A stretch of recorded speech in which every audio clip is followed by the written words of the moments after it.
how to fix GTA 5 please reboot problem isn't quick. If you want to fix this problem, it's easy. All you need to do just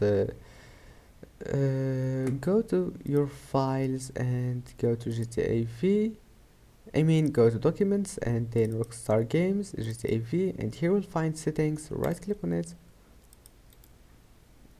and now click open with and select notepad, and once you're here click edit. Here we'll find click find and then type dx and find next. Now all you need to do just type here 1 or 0 or 2 and then click Ctrl and S if you want to save it,